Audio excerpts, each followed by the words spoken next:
Ay, estoy muy contenta. Estoy contenta y estoy emocionada porque lo que quiero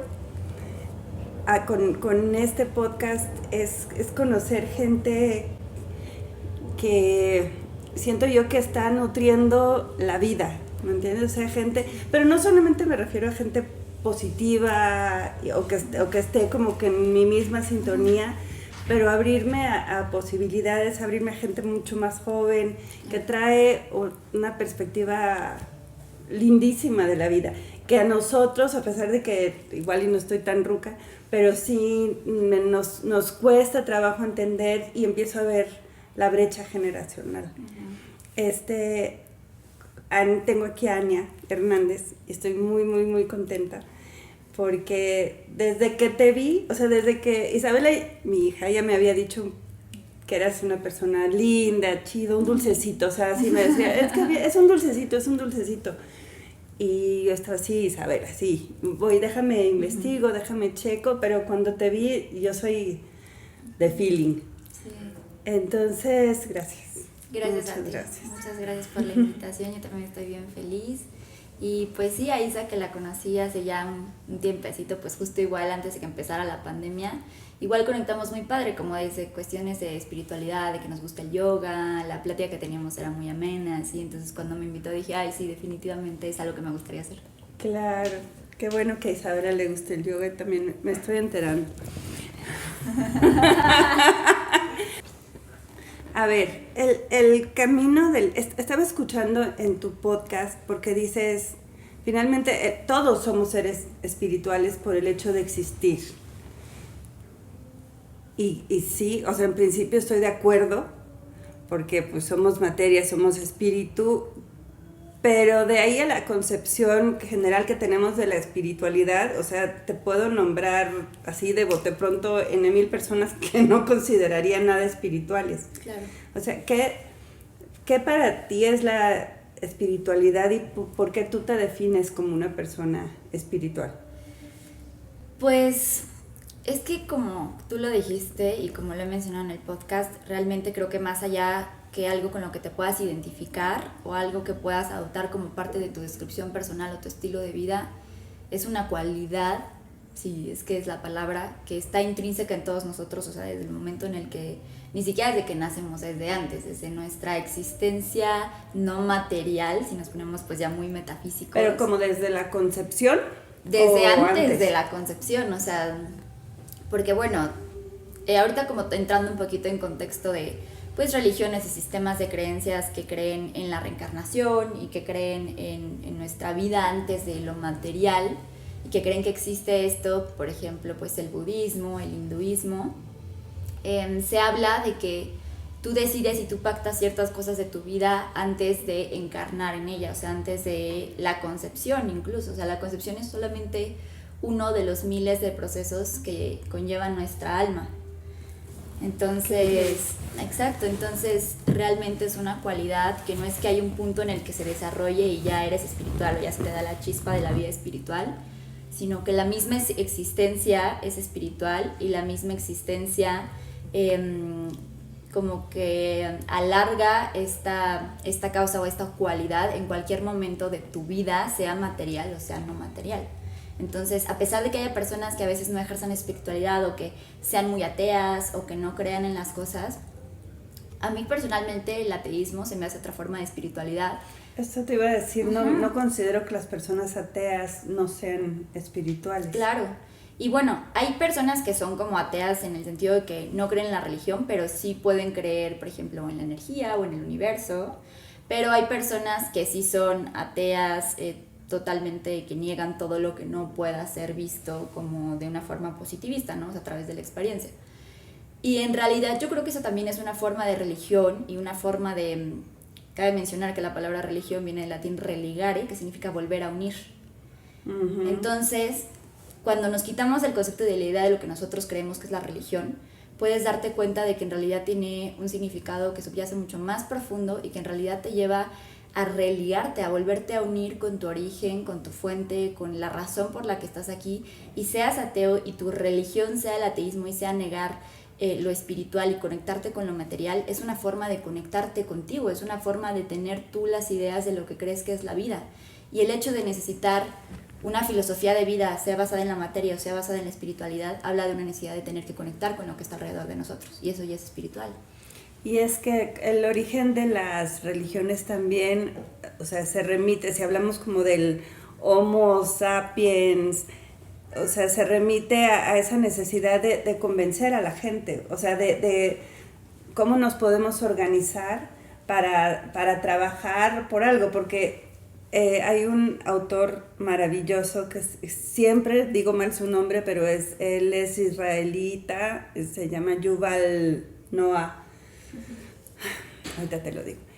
Pero él te explica cómo empiezan las religiones, porque necesitas convencer, o sea, porque una persona creo que puede, o sea, un grupo de 20 personas, mínimo y máximo de 150 puede trabajar en pro de algo. Claro. Pero ya más no. O sea, ya como que la 156, no me acuerdo si ese es el número, pero ya la 156 ya no, ya empieza a haber división. Entonces, por eso empiezan como a inventar, o sea, por utilidad, en teoría, por utilidad para poder trabajar por la agricultura, por todas esas cosas. Pero o sea, me niego a creer que solo somos ¿no? O sea, una búsqueda por el utilitarismo, ¿no? Por claro. Funcionar. Fíjate que esto que dices es bien importante porque la perspectiva desde la cual estudiamos la historia, hacia a través de libros, a través de la propia carrera de historia, a través de la escuela, hay muchas cosas que se omiten, que no nos enseñan y que entonces van pues cerrando y moldeando nuestra forma de ver la vida. Y como muchas veces tendemos a crear el futuro a partir del pasado, si nuestras bases del pasado no están bien sentadas y no son reales, entonces tampoco lo es las posibilidades con las que podemos construir el futuro, no son suficientemente amplias. ¿A qué me refiero con esto? A que la religión, como este concepto que te digo, no institucionalizada, no con un líder como tal, sino esta necesidad de buscar, que ni siquiera es una necesidad de buscar, porque era algo que en principio ya se había encontrado, ahorita te explico cómo a qué me refiero con esto, pero es algo que existe desde que se tiene registro de los primeros homos exactos. Está el Australopithecus, y en general donde se empieza a teorizar que ya había como esta relación con algo más profundo es desde antes del Neandertal, o sea, ni siquiera del Homo sapiens. Que dijeras, bueno, el Homo sapiens ya empezaba como a racionalizar un poco más, entonces ya necesitó explicaciones. No es así. El Neandertal no tenía esa necesidad y aún así tenía ritos específicos. Se encuentra que el primer uso de símbolos religiosos es a partir de la época donde existía el Neandertal. Entonces, ¿ah, sí? Entonces realmente... Y eso de las cosas que no se tiene registro, como las danzas, no se puede tener registro de las danzas, no se tiene registro de la música. Entonces sí se sabe que había una forma de existencia ritual donde también viene el concepto de el chamán, que el chamán es una palabra que viene, ahorita me acuerdo del nombre de la cultura, pero significa el que sabe. Viene de Siberia, de la región de Siberia. Entonces realmente ellos lo que hacían era como crear dentro de su comunidad una figura de guía, una figura de, no necesariamente como lo vemos en la religión ahora, que pues quien ejerce la religión, el papa, no sé, ¿cómo se llama? El del Islam, ahorita igual me acuerdo, el califa, por ejemplo, que sean los que tienen que dirigir, sino que en realidad no marcaban un liderazgo como de que los subordina o los subyuga, sino más bien un liderazgo de comunicación, de ayuda, de medicina, de todo esto. Como de congregar, exacto, ¿no? De congregar. Entonces realmente el origen de la religión nunca fue la manipulación y nunca fue pues el guiar a todos hacia un propósito en concreto material, utilitarista. Eso es lo que nos han hecho creer porque nosotros contamos la historia a partir de que inicia la civilización, es decir, Mesopotamia. Que en realidad a mí se me hace absurdo empezar a contar la civilización desde ese punto. Porque, ¿los demás? Exacto, porque además en los demás no había guerras, Se sabe que a partir de durante todo el periodo paleolítico, las razones que utilizaban las personas para elegir sus hogares no eran basados en si había enemigos, y las armas que construían eran únicamente con propósitos de caza, no con propósitos de defensa entre ellos. Es hasta Mesopotamia donde empieza a haber guerras, donde empieza a haber un sentido de la propiedad. Entonces, y qué curioso que a partir de ahí empezamos a contar la civilización.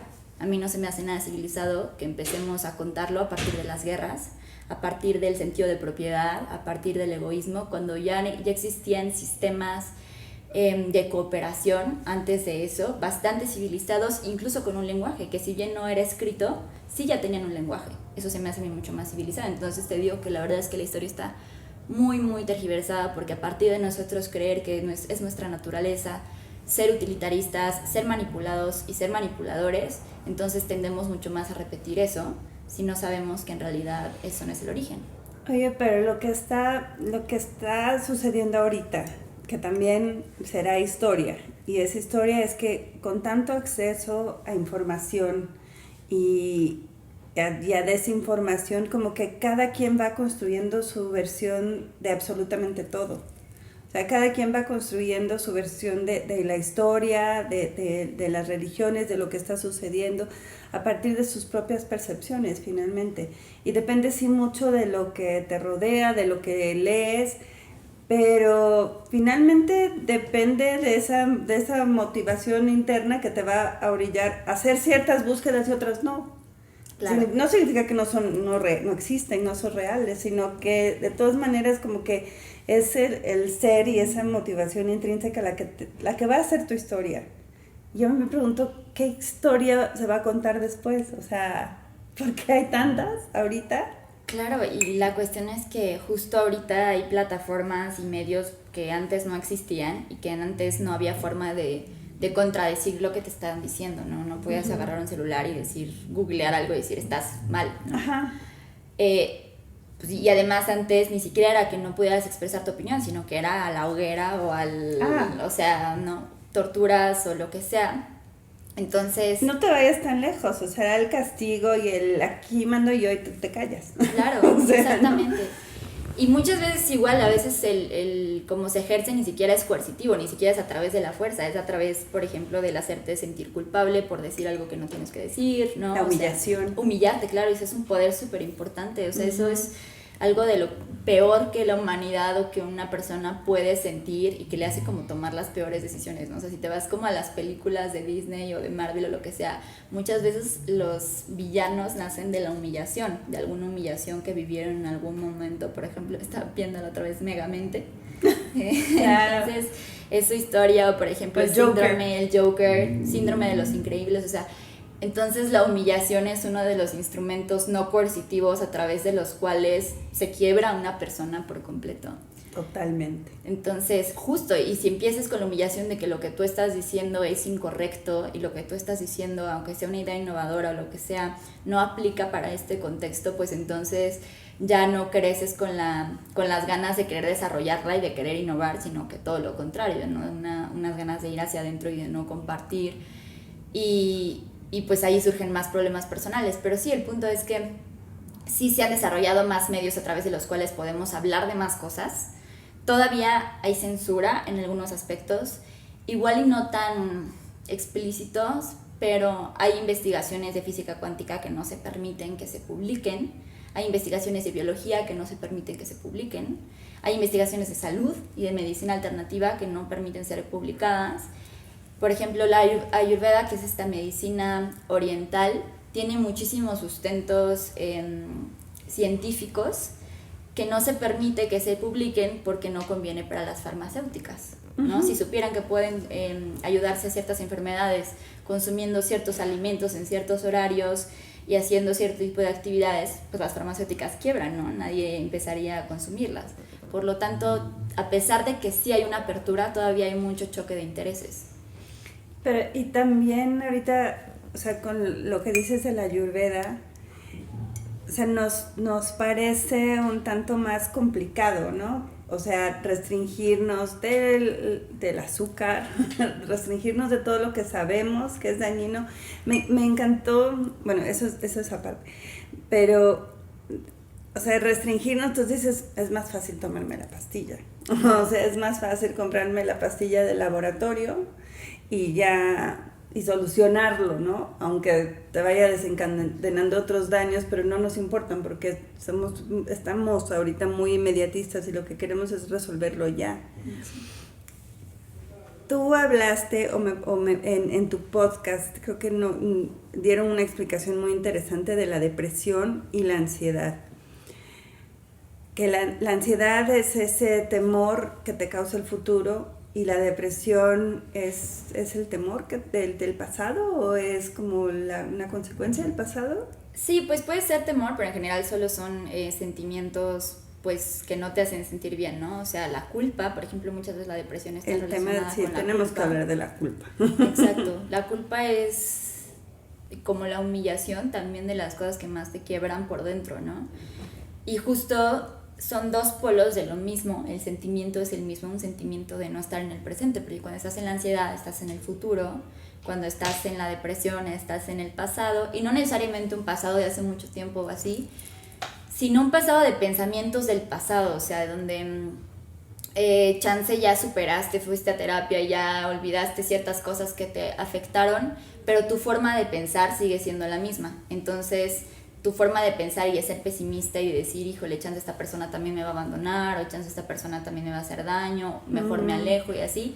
Igual ya superaste eso y ya no te duele acordarte de ello, pero inconscientemente adoptaste una forma donde tus pensamientos ya se vuelven constantes conforme eran en el pasado y sigues viviendo así y por lo tanto no superas del todo la depresión porque no has superado esa forma de pensamiento. Lo mismo con la ansiedad, que... Espérame, o sea, eso también como que tiene ese vínculo con la historia, con lo que dijimos, o sea, si es que no estudias la historia, si es que no tratas de investigar y buscarle el contexto, así como en los eventos históricos, o sea, también en los eventos de tu vida, es ese trabajo que necesitamos hacer para superar, o sea, ¿es eso? Sí, claro. Para no sentir depresión. Es que, digamos que la depresión, hablando, yo no te lo digo desde un punto de vista clínico, porque pues no soy psicóloga, sino más bien desde un punto de vista justamente espiritual, ¿no? En torno a los pensamientos y la energía de los pensamientos. Y es que, o sea, por ejemplo, cuando hablamos de la personalidad de alguien, ¿no? Por ejemplo, dices Isa o Panchito o lo que sea. Juanito es una persona muy enojona y es una persona muy egoísta y lo que sea. ¿Qué es lo que hace a Juanito ser así? Que tiene una cierta cantidad de actitudes repetitivas, es decir, que se enoja porque el cojín no está en su lugar, porque la alfombra no está limpia. Es un Juanito. Entonces, ¿por qué es? Porque empieza a generar una serie de pensamientos repetitivos. Entonces, de repente se molesta por esto. Y lo que pasa con tu cuerpo y con tus células de cualquier parte de tu cuerpo, no solamente las neuronas, es que registran los químicos que segregan tus emociones. O sea, si en un momento tú estás feliz, pues tus células están como de que, dopamina, serotonina, entonces la procesan. Porque las células tienen que procesar los químicos que nosotros segregamos. Entonces, ¿qué pasa si al siguiente momento otra vez tú sientes dopamina y serotonina? Tus células dicen como, otra vez, ¿no? Entonces se empiezan a acostumbrar a eso que tú segregas y empiezan a procesarlo más fácil. O sea, les empieza a ser más fácil procesar lo que normalmente segregas, que si de repente segregas una emoción que como que no están acostumbrados, no se les hace fácil procesarlas. Entonces, ¿qué pasa? Que te empiezas como a volver adicto a tu forma de pensar, porque tu forma de pensar produce los mismos sentimientos, que produce los mismos químicos que tus células ya pueden procesar. Entonces, ¿y eso sería lo que caracterizaría a una persona positiva? Ajá. Optimista. Exacto, y una persona negativa o pesimista por el contrario, una persona que está acostumbrada a su sistema de creencias donde tus células ya procesan esas emociones de cortisol, por ejemplo, la hormona del estrés. Sí. Entonces tus células se vuelven adictas a procesar el cortisol porque es lo que saben hacer, es lo que les estás dando. Entonces te vuelves adicto a esa forma de pensar, por lo tanto esa forma de sentir, por lo tanto esa forma de actuar. Por lo tanto, la depresión y la ansiedad, respectivamente, son un patrón de pensamientos que se originaron a partir de algún evento y que desde entonces, en lugar de disminuir, han ido creciendo. ¿Y hay predisposición genética? Sí, sí la hay, pero Pero no es determinante. No es determinante, porque además hay una cosa de la que tampoco se habla, que se me hace absurdo que no se hable de ello, que es la epigenética. ¿Has escuchado de la epigenética? Sí. Bueno, poca gente realmente ha escuchado de la epigenética. La epigenética significa lo que está arriba o antes de la genética. Y es el hecho de que antes, en algún punto, se creía que nuestros genes determinaban todo en nuestra vida, ¿no? O sea, que si tenías justamente predisposición a la diabetes o la esquizofrenia o lo que sea, pues ya era cuestión casi que de suerte y de hábitos, si sí lo desarrollabas o si no lo desarrollabas. O de probabilidad, o sea, porque se pueden hacer también cálculos de probabilidad y estadística de ver qué tan probable es que sí lo desarrolles. Pero la epigenética ha venido a partir de unos 10 años, o sea, es relativamente reciente, a decir que si bien sí existe eso, el mismo gen tiene otras miles de formas de expresarse. ¿Por qué? Porque hay una cosa que se llama metilación de los genes, que es cuando ciertos genes tuyos están o activos o como apagados, o sea, como si tuvieran ahí como un switch. Entonces, dependiendo de tus hábitos, dependiendo de tus pensamientos, porque como ya vimos, no es solo de que tus pensamientos te hagan estar bien, ¿no? Sino que realmente... Si no es que decreto. Exacto. Decreto que la abundancia. Exacto, ¿no? A final de cuentas sí tiene un efecto químico en ti, entonces sí tiene un efecto, pues, profundo. El punto de esto es que... ¿qué te estaba diciendo? De la genética. Que así como tiene un efecto químico, esos pensamientos pueden cambiar la metilación de tus genes. Ese químico que segregas, pon tú que el cortisol cambia la metilación de tus genes y entonces te vuelves precisamente más predispuesto a la depresión que ya venía cargando tu papá, ¿no? En cambio, si tú no tienes esa serie de pensamientos y procesas tu química corporal de otra forma, tu metilación de genes es distinta y por lo tanto puedes ser mucho menos predispuesto a heredar esto. Incluso hay cosas que se heredan y cosas que no se heredan. Por ejemplo, hay un experimento de unas ratas en las que les dan choques eléctricos. Yo no soy partidaria de esto, es horrible. Y el cerebro de las ratas, pues es que es muy parecido al de los humanos, por alguna extraña razón. Entonces, sucede que las crías de estas ratas después nunca recibieron shocks eléctricos ni nada. Y de hecho, estas ratas no estaban embarazadas en el momento en el que recibieron los shocks, pero las crías nacieron con una predisposición a evitar como la maquinita que les daba el shock. O sea, como con nacieron ya genéticamente preparadas como para evitar y para tener ese instinto a pesar de que la madre no estaba embarazada en el momento en el que recibió ese shock. Wow. Entonces la genética es una cosa súper compleja y súper importante. Y apenas estamos empezando. O sea, de genética no sabemos nada, de verdad nada. Cañón, sí. Oye, qué interesante. Pero, por ejemplo, eso trasladado a la familia y a como a linajes familiares, no sé si sea un tema que te haya interesado. O sea, esas repeticiones que se dan en las familias, ¿pudiera tener que ver con la epigenética o más bien con comportamientos o es cuestión kármica? Yo creo que es un poco de todo, o sea, es una mezcla de todo. Algo que yo estaba pensando hace no mucho en torno a esto, porque ves que igual en términos psicológicos te dicen, no, pues es que siempre repites patrones, ¿no? O sea, haces lo que hacen tus papás inconscientemente y tus o abuelos. Al revés, ¿no? Ajá, exacto. Y yo decía, bueno, ¿pero por qué? Y me di cuenta que es muy sencillo y es porque la naturaleza tiende a crear a partir como de un principio de economía, ¿no? O sea, la naturaleza hace lo más con lo menos, con lo que tiene es como desarrolla todo. Entonces, o sea, por ejemplo, si por alguna razón te quedaste sin miembros, sin extremidades, la naturaleza no es como que se rinde, ¿no? Empieza a desarrollar fuerza en otros músculos tuyos para que puedas seguirte desarrollando a pesar de que no estés completo, ¿no? Bueno, en realidad sucede que la naturaleza se crea a partir de la autorréplica. ¿Cómo es que estamos todos aquí? Pues todos a partir de una célula que se empezó a desarrollar en el planeta hace millones de años, 1.000 millones de años. ¿Cómo es que nosotras en nuestro cuerpo estamos aquí y nos desarrollamos a partir de una célula? O sea, todas nuestras células vienen a partir de una sola desde la concepción. Entonces, ¿qué pasa? Que la naturaleza tiende a autorreplicarse. Por eso también si vemos, por ejemplo, un brócoli, vemos como sus ramitas y así, vemos que tiene una más pequeña que igual es como un pequeño brócoli, entonces que es como la misma naturaleza yéndose en escala. La naturaleza tiende entonces a crearse y a existir a partir de la autorréplica, a partir de repetir lo que ya existe.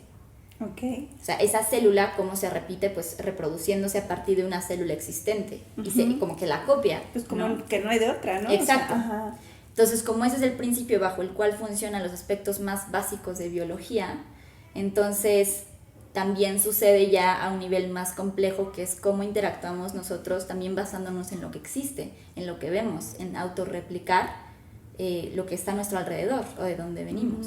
Y por eso empezamos a tomar comportamientos inconscientes y lo que sea. Ahora, entonces yo pues sí le veo a esto una explicación bastante científica hasta cierto punto. Y lo que mencionabas del karma, porque también se habla dentro de la espiritualidad de los linajes familiares y de las cuestiones kármicas que vienes cargando de tu abuela y tu bisabuelo y no sé qué. Y sí, pero no. O sea, hay una frase para explicar esto que es que todo lo que no hacemos consciente se manifiesta en nuestra vida como destino. O sea, mientras tú no seas consciente de las cosas de tu historia familiar, o de lo que cargas, o de los patrones que repite tu mamá, o la razón por la que está haciendo o actuando de una u otra manera, vas a tender mucho más a repetirla y justo se manifiesta en tu vida como destino. Y es lo que podríamos llamar karma, que en realidad el karma es solo como una serie de consecuencias energéticas a tus actos energéticos. O sea, es como que si piensas esas veces, ¿no?, en las que tienes un mal día y entonces todo empieza a salir peor, ¿no? O sea, si te fue mal en el trabajo y llegas y te caes, y llegas y pierdes, no sé, las llaves de la casa o lo que sea, es porque no es que sea tu karma, sino que estás generando energéticamente un campo donde es más propicio que sucedan esas cosas. Pero explícame, ¿cómo puedes generar ese campo? O sea, es que todo está conectado. Eso sí, eso es algo que no entiendo. Ajá, es que todo está conectado con todo. O sea, de entrada vamos a partir de ese punto en el que todos venimos de una sola célula, ¿no? Uh-huh. Entonces todos nos conectamos, todos tenemos ese origen en común. O sea, nosotros y los chinos y nosotros y los rusos tenemos en una célula como origen en común. Tenemos el mismo ADN de Homo sapiens, ¿no? O sea, sí. Entonces ahí ya vamos entrando en que todos tenemos varias cosas que nos unen. Ahora, en términos de física cuántica, sucede que cuando se crea como la materia y explota el Big Bang y se crean como las galaxias y todo este asunto, esa materia que antes estaba condensada como en forma de energía estaba junta, no estaba separada. Cuando explota como que se separa, pero esos átomos que terminaron aquí y a 4000 años luz se mantienen juntos siempre, o sea, separados, pero la sinergia que tienen o la energía que mantienen entre ellos está presente. Entonces, este átomo que está a 4000 años luz del otro átomo, en realidad siempre están conectados y lo que uno hace afecta al otro. De aquí vienen aspectos y filosofías como lo del efecto mariposa, que es Ajá. que pasa una cosa en una parte del mundo y tiene una consecuencia que aparentemente no está ligada, pero que sí lo está, sí. y cuánticamente está ligada al otro lado del mundo. Entonces, es fácil, y si lo vemos desde esa perspectiva, es fácil entender que ese átomo y este otro átomo están generando un campo cuántico en el cual las cosas están relacionadas, y lo que sucede aquí empieza a afectar lo que está aquí, y lo que está aquí, y lo que está acá, hasta llegar al otro lado. Entonces, si tú estás no tanto vibrando en una energía, sino que estás en un estado mental donde tu campo cuántico que te une a ese átomo, que te une a todos los átomos a tu alrededor, suceden de la misma forma, entonces como estos, las partículas, es que es un poco complejo, ¿no? Pero las partículas subatómicas. Súper compleja la física cuántica. Muy, muy compleja, y también hay mucho que descubrir ahí, ¿no? Mucho campo que todavía no se sabe, pero se sabe también que hay un experimento que se llama el de la doble rendija, en el que se descubrió que las partículas subatómicas son como onda y partícula a la vez, o sea, que son como materia y energía a la vez, lo cual era físicamente imposible hasta que se hizo este experimento, porque pues algo tiene que ser o materia o energía, no puede ser como, no puede manifestarse como en el mismo momento como ambas cosas.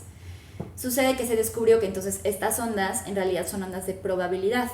Y uno dice, bueno, ¿ondas de probabilidad de qué? ¿No? Es que son ondas de probabilidad de cualquier cosa. O sea, literalmente esa onda puede convertirse en materia, o puede convertirse en energía, o puede convertirse en lo que sea. Estoy perdida. Es que Estoy perdida, pero ¿sabes qué? Me acabas de dar una gran idea porque tenemos que hablar de física cuántica.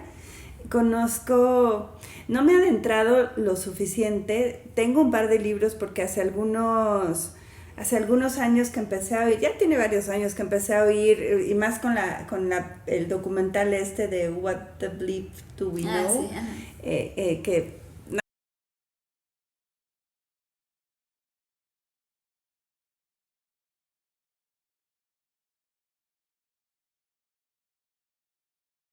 porque es que justo gracias a la física cuántica se pueden explicar muchas cosas espirituales. sí. Muchísimas. Entonces, bueno, para no hacer el cuento largo, pues simplemente todo está relacionado energéticamente, cuánticamente. Estamos creando ahorita tú y yo a través de nuestra conversación un campo cuántico donde lo que está sucediendo puede convertirse en distintas probabilidades. Puede convertirse en un sentimiento mío, en un sentimiento tuyo, que a su vez conlleve hablar de una cosa en específico, que a su vez conlleve a hacer cierta gesticulación y así, ¿no? O sea, como que tiene su efecto. Entonces, esa es la razón por la que se podría decir que todo está unido, que creas este campo cuántico y que el karma como tal no es necesariamente que haces una cosa y que se te regresa, sino que es más bien la mera consecuencia positiva o negativa o neutral, pero lógica de lo mismo que estás creando.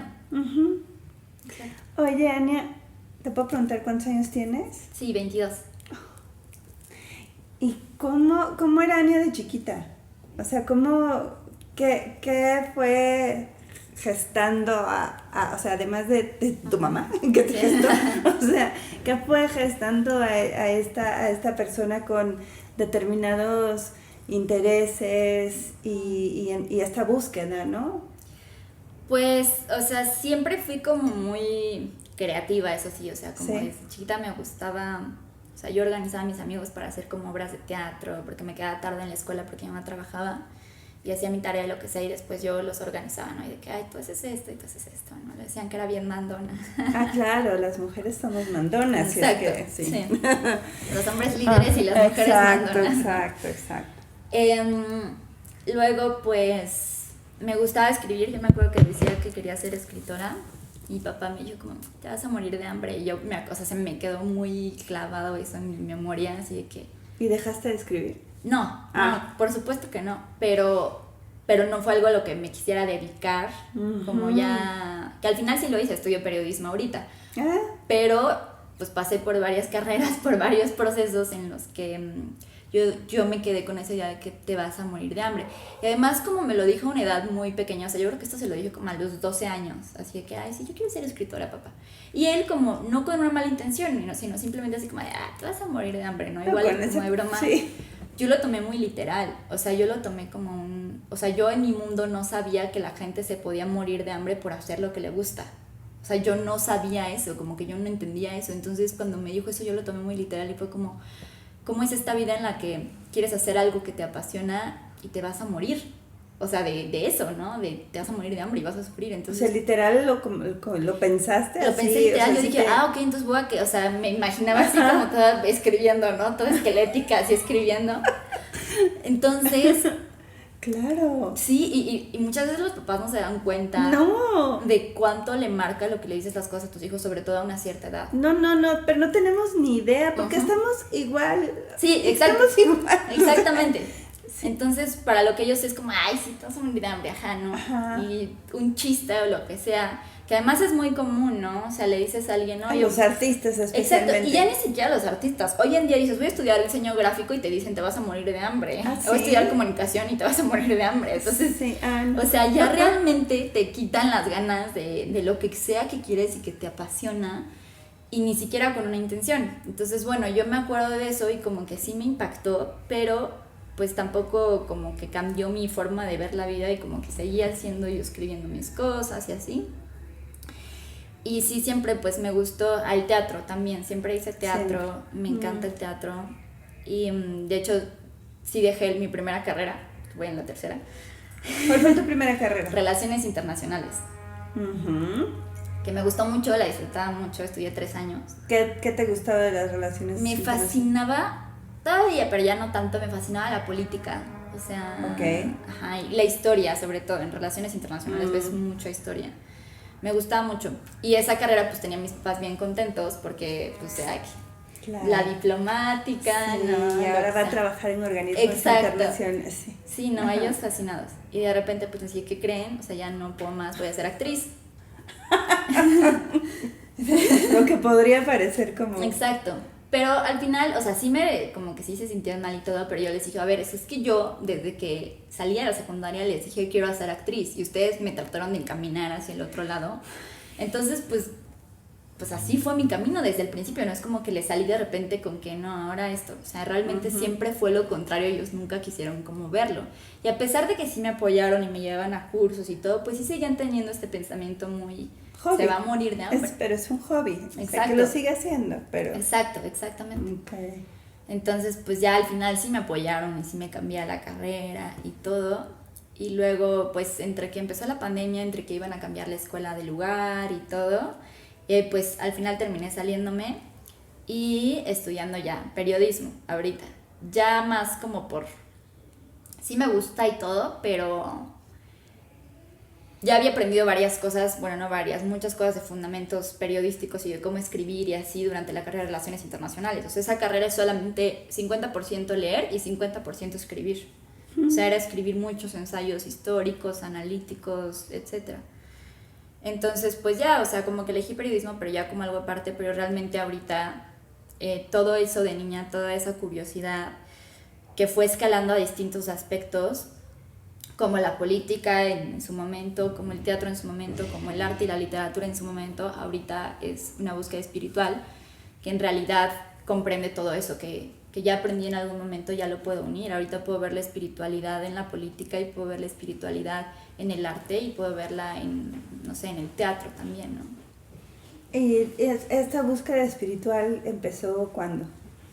O sea, porque me estabas diciendo que en la escuela organizabas a tus amigos, pero ¿en torno a qué? No, pues ahí realmente no tenía un conocimiento como espiritual, que bueno, ya desde una perspectiva espiritual al revés, cuando eres niño estás más unido a eso, porque no te han enseñado que lo material y que trabajas y que te vas a morir de hambre, justamente. Entonces tu cuerpo y tu cerebro están mucho más abiertos a crear, a recibir información y pues, a ser más libres. Entonces, como que sí yo ejercí esa creatividad, esa libertad, pero no tanto nunca ligada, o sea, obviamente de chiquita no es como que yo me preguntaba, bueno, ¿y el Homo sapiens era religioso y cuáles eran sus deidades? Pues realmente no. Pero lo que recuerdo mucho es que una vez, a mi papá siempre le ha gustado mucho este grupo que se llama Alan Parsons, ¿no? Alan Parsons Project, que a mí también me fascina.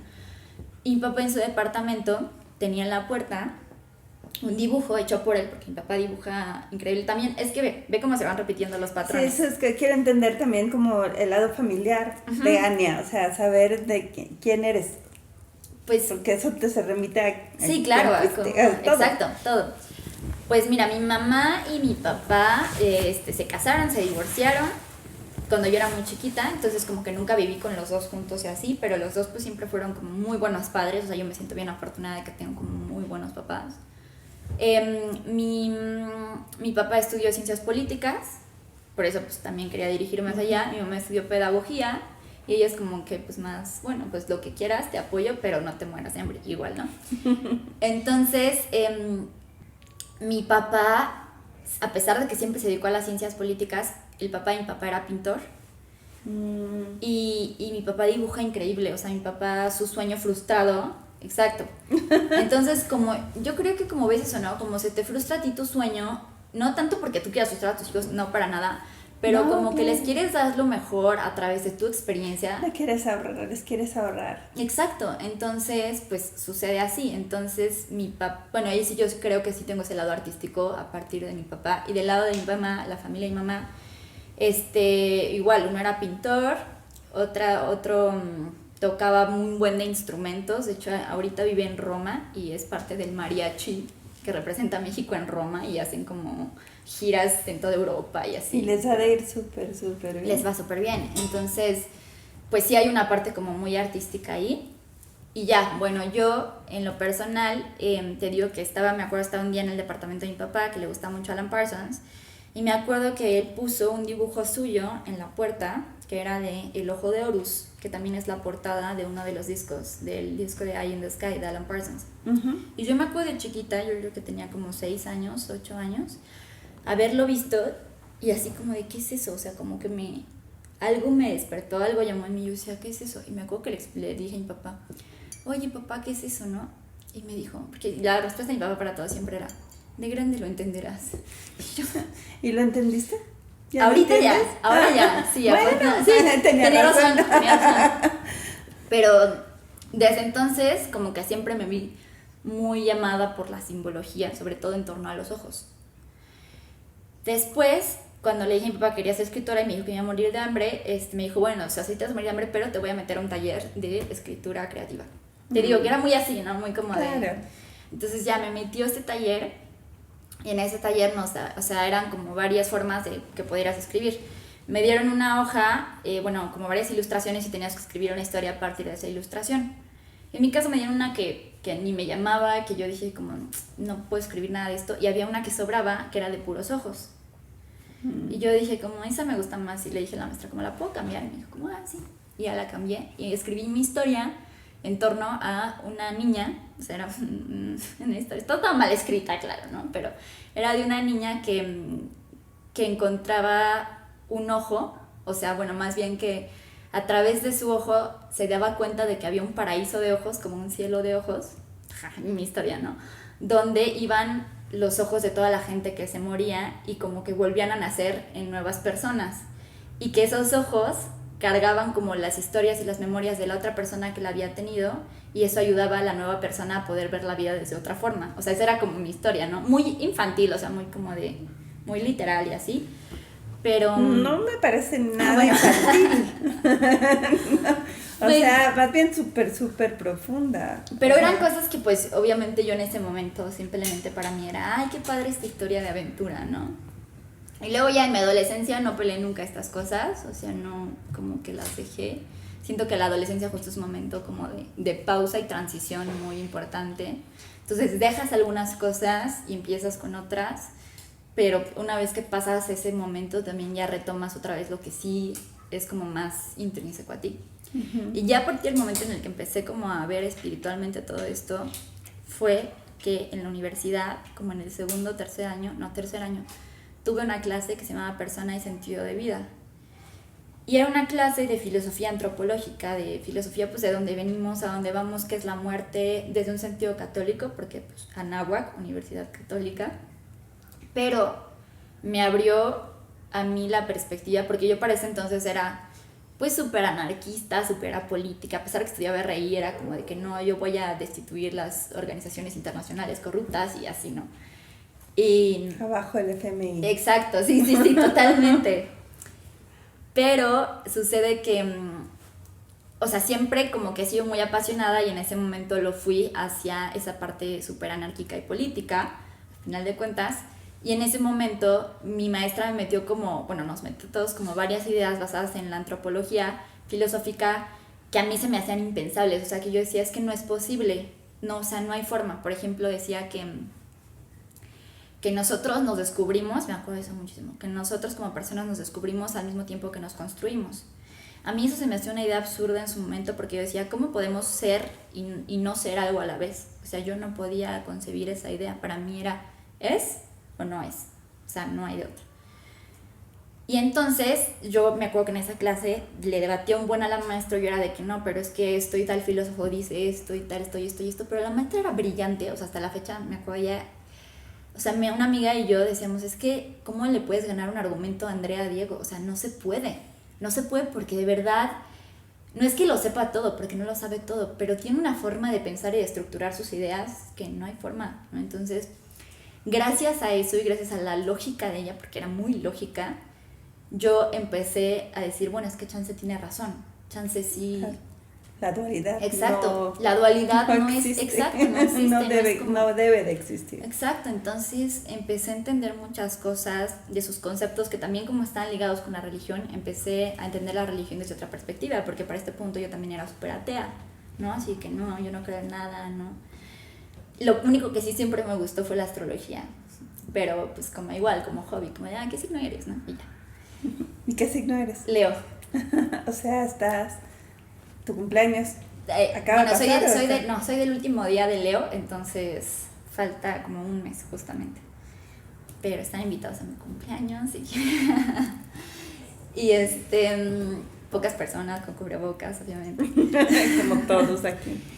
Y bueno, entonces esa clase en específico, o sea, yo siento que le debo mucho. Yo creo que esa maestra no tiene ni idea del cambio que causó en mí, no tiene la menor idea. ¿Y no has pensado buscarla y decírselo? Sí lo he pensado, fíjate, pero eventualmente como que... Es que, por ejemplo, no tengo su contacto de nada, de ningún lado, entonces... La vas a encontrar, sí, búscala, porque sí. Creo que... Sí, realmente. Y hoy, ¿qué ves en tus ojos? O sea, cuando te ves al espejo, ¿qué te dicen tus ojos? ¿Y qué vida ven tus ojos? Pues definitivamente lo veo muy diferente a como lo vi toda mi vida. O sea, desde ese, yo le llamo como un despertar, como un momento en el que te das cuenta que la vida no es como la piensas. Y justo a partir de que yo como que desperté, las personas alrededor de mí también lo hicieron. O sea, como que simultáneamente empiezas a sintonizar esa frecuencia, te digo, a generar ese campo cuántico, y entonces las personas a tu alrededor también lo hacen. Y por ejemplo, mi hermano es menor que yo, 2 años menor que yo, y a sus 17 y a mis 19 teníamos pláticas bien profundas. Pues ves que el podcast lo hago con mi hermano de repente también. Entonces, como que los dos entramos en esa frecuencia, fue súper importante para nosotros. Luego con mi mamá, un día se le apareció, no es casualidad, un día se le apareció a mi mamá en la calle un folletito de antropología gnóstica, como de unas clases que decía como, clases gratis, ¿no? Y decía como, sabiduría de Quetzalcóatl, sabiduría egipcia, sabiduría así. Y mamá dijo como, ay, pues suena muy interesante, ¿no? Y mi hermano y yo, pues sí, vamos, justo ya vemos como en este despertar y dijimos como, claro, vamos. Estuvimos yendo como a estas sesiones y ahí aprendimos mucho más sobre todo esto, como que toda la gente que estaba ahí ya era personas despiertas, que ya llevaban un camino espiritual de varios años y que entonces podíamos compartir y unir ideas que no pensábamos que eran conciliables, como en qué se parecen los dragones de China y Quetzalcóatl, o cuál es el verdadero razón de existencia de las pirámides de Egipto, cosas así, o sea, como que nosotros nos quedamos de verdad pues atónitos ante toda esa información.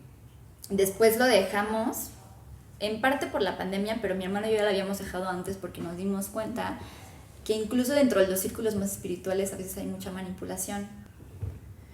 Entonces, pues sí, como que lo dejamos un poco por eso, porque nos dimos cuenta que había cosas que no nos gustaban. Pero ya, y a partir de eso todas mis amigas también, o sea, yo como que sí las traté de que, a ver, oigan, chéquense este libro, esto, pero como mis amigas en general siempre han sido igual como muy inteligentes, muy acá, que les interesa esas cosas, ahorita varias de ellas ya saben, ya están certificadas de que en cábala, en numerología, así, cosas como bien profundas. Y pues es algo que yo he tratado de incorporar a mi estilo de vida, y cuando me dices, bueno, ¿qué ves con esos ojos? Primero veo un cambio cañón, que en realidad fue un cambio solamente de conciencia, porque siempre estuvo todo eso en mí. Pero también veo siempre, sobre todo, que no tiene un fin, o sea, que es un camino infinito en el que ahorita, por ejemplo, estoy en un momento en el que ya no me interesa tanto aprender sobre civilizaciones antiguas y sobre los mayas y así, o sobre la espiritualidad y las cuestiones kármicas, sino que en este punto me interesa mucho más conocer sobre mí, o sea, sobre mis sentimientos, sobre mis pensamientos y así, porque creo que al final la espiritualidad ahí es a donde te tiene que llevar. O sea, sí pasas por una transición de miles de cosas, pero pues llegas ahí. Qué bonito. Pues yo creo que vas por el camino, por tu camino, que siempre tu camino tiene que ser el cierto, ¿no? Claro. Ay, muchas gracias, Ania. Muchas gracias a ti por la invitación. Ahora cuéntanos, tu podcast, por favor, o sea, dile a las 10 personas que van a ver esto, entre ellas mi mamá y tus seguidores, a ver, ¿en dónde porque das cursos, porque das talleres, porque eres súper activa y traes un rollo bien entrefumado, pero padrísimo, o sea, está súper enriquecedor. Así que, ¿dónde te podemos encontrar? Pues en Instagram es prácticamente la única red que utilizamos, mi hermano y yo, y bueno, porque además el podcast lo hago con una amiga que vive en Canadá, entonces... ¿Atenea? Atenea, ajá, que además no la conozco en persona. Es lo más curioso, ajá, solo como que nos conectamos y nos vamos a hacer un podcast de esto y pues lo hacemos. Pero, se llama Tendidas Cual Bandidas. Me encanta el nombre. Está muy chistoso. En Instagram y igual en todos los lugares donde puedes buscar podcasts, o sea, como Apple Podcast, en Spotify principalmente, ahí estamos. Y pues ya nada más es cuestión de darle clic a los episodios. Y para los cursos y todo eso es igual directo en la cuenta de Instagram. Entonces todo está ahí a través de la cuenta. Antes de terminar, ¿de dónde sale Tendidas Cual Bandidas? Pues fue como un nombre así súper random que dijimos como, bueno, ¿qué nombre le ponemos? Y siempre habíamos dicho que nuestras pláticas, porque todo nació a partir de que las pláticas de mi hermano y mías eran tan densas que decíamos, tenemos que grabar esto, o sea, acabamos de sacar unas conclusiones que necesitamos compartir con la humanidad, entonces dijimos que siempre nuestras pláticas eran bien tendidas, así dijimos, como somos bien tendidos con nuestras pláticas. Y yo me acuerdo de esta frase que quién sabe dónde la he escuchado, así algo de tendido cual bandido, no sé. ¿No te suena así? No, yo no soy mexicana, entonces no sé si es algo mexicano, entonces no lo traigo en mi ADN, pero... Sí, pues no sé. Tendido cual bandido. ¿Hemos oído tendidos cual bandidos? No, pues no sé, o sea, según yo lo había escuchado y solo me sonó como chistoso, como chicloso. Y dije, chicloso, sí. Y dije, pues sí, tendidas cual bandidas. Y íbamos a poner tendidos cual bandidos porque estaba mi hermano también. Pero mi hermano dijo, no, o sea, hay que darle, mi hermano es como muy, que pues no sé, o sea, como muy abierto todo. Y el tendidas cual bandidas también le incluye. Exacto, exactamente. Claro. Antes de terminar, porque hay otra cosa que oí en tu podcast que me encantó en el tema de la dualidad. Y cuando hablas de los idiomas y de cómo vibramos en ciertos idiomas, tú hablas italiano. Y ya lo había visto y no, como mi trabajo, yo soy intérprete de idiomas, soy intérprete de conferencias, entonces realmente en mi trabajo no lo vivo así, no vivo esa diferencia de no sé si de vibración, pero de personalidad, pues siento que no lo experimento tanto, aun cuando tengo más confianza en cierto idioma o con ciertas cosas, más es una relación muy directa con el orador o con el tema, más que el idioma, siento yo, no sé, porque no lo he analizado hasta que estaba escuchándote. Pero me imagino que tú te refieres a la interacción con una cultura diferente en un idioma o a cómo eres tú, cómo se da ese contacto vibratorio con el lenguaje. Pues es que como cada lenguaje no es solamente un idioma, sino que es un sistema de creencias, o sea, cada lenguaje es casi como una religión o como una preferencia política a la que estás muy arraigado. ¿Por qué? Porque hay conceptos que ayudan a crear tu forma de cómo concibes el mundo. Por ejemplo, con palabras simples, iba a decir en italiano, con palabras simples palabras simples que puedes como ver en la vida cotidiana en los idiomas. Por ejemplo, en el portugués la palabra saudade, ¿no? Nosotros, para decir a alguien que lo extrañamos, decimos te extraño. En cambio, en portugués no existe ese concepto, existe el concepto saudade, que es como nostalgia, como tengo nostalgia de nuestros momentos, ¿no? O por ejemplo, en el español de España, castellano, que es como te echo de menos, que a mí se me hace como medio feo, suena raro, como te echo de menos, no sé, está extraño. Pero entonces eso habla de qué tan conectados estamos con nuestra forma de ver, o sea, cómo lo vemos, que le ponemos un nombre a eso. Por ejemplo, la atención. En inglés es algo que pagas, ¿no? Pay attention. En español es algo que pones. Prestas. O que prestas, exactamente. Prestar, exacto. A mí me encanta prestar atención, porque yo como soy muy distraída, realmente sí, o sea, tienes que la prestar. Lo tengo que prestar porque si no. Justo, y en cambio si hay idiomas en los que dices, no me acuerdo cuál, pero que es un idioma en el que poner atención es como literal concentrar tu conciencia, o sea, más bien llevar tu conciencia a algo en específico, pero tu conciencia, no solamente tu mente o tu atención. Entonces, justo esas cosas cambian y la perspectiva de cómo nosotros vemos el mundo. Entonces, cuando hablamos de la vibración que estamos emitiendo al hablar un idioma en específico, no es tanto por el sonido o por las palabras, sino por cómo se concibe y cómo nuestra conciencia se expresa en ese idioma. Qué hermoso. Voy a poner más atención cuando esté. Sí, y también, bueno, yo sí siento que sí cambia como un poco mi personalidad o bueno, mi forma de expresarme cuando hablo otro idioma. Sí, pasa, te digo, lo veo no en mi trabajo, pero lo he visto cuando he interactuado con otras culturas, cuando he estado en otro país que no sé el idioma, pero hablo mal el inglés, o sea, lo hablo como con el acento del país, o sea, estuvimos en Turquía, por ejemplo, entonces, claro, yo hablaba inglés, disque árabe, o sea, muy tonto, o sea, pero era como para tener una cercanía cultural y si ibas moldeando ahí tu personalidad. Sí, totalmente. Muchas gracias, Sandy. Muchas gracias por el espacio. Y seguimos, porque la verdad es que vale la pena saber todo lo que estás haciendo y tener acceso a tus conocimientos. Está muy chido. Muchas gracias. Gracias.